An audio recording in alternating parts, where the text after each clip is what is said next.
Oi pessoal, aqui é o professor Charles e neste vídeo nós estudaremos a letra S.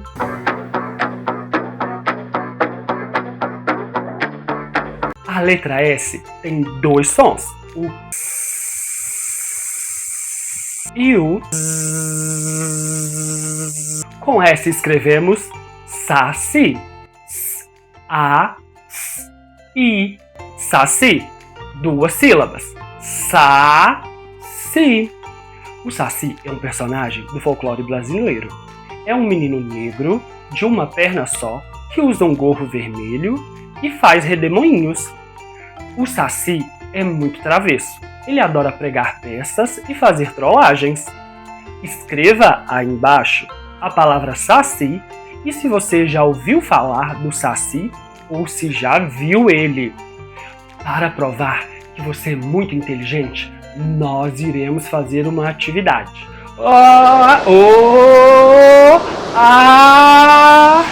Atividade na tela!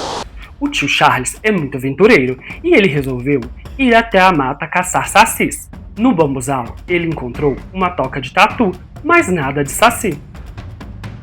Mas de repente, enquanto caminhava, apareceu um redemoinho atrás dele. Assustado, ele saiu correndo. Até que se lembrou que tinha uma peneira e algumas garrafas na mochila.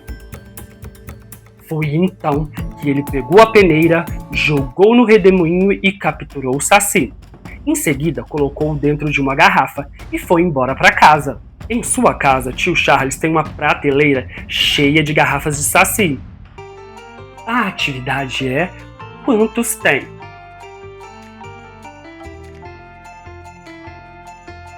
Quantas garrafas com saci tio Charles tem na prateleira?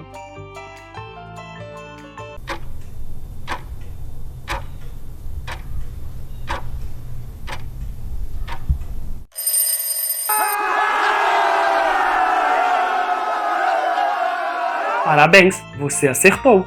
São 1, 2, 3, 4, 5, 6, 7, 8, 9, 10, 11, 12, 13 garrafas de saci. São muitas! Como sempre, o tio Charles é muito desastrado e, infelizmente, quebrou 4 garrafas de saci. Quantas garrafas sobraram? 13 menos 4.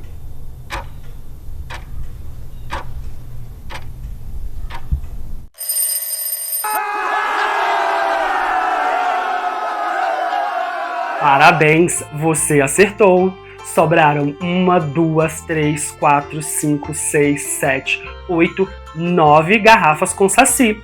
13 menos 4 é igual a 9. O vídeo de hoje foi esse. Não se esqueça de se inscrever, curtir, compartilhar, ativar as notificações. Até o próximo. Bons estudos. Tchau!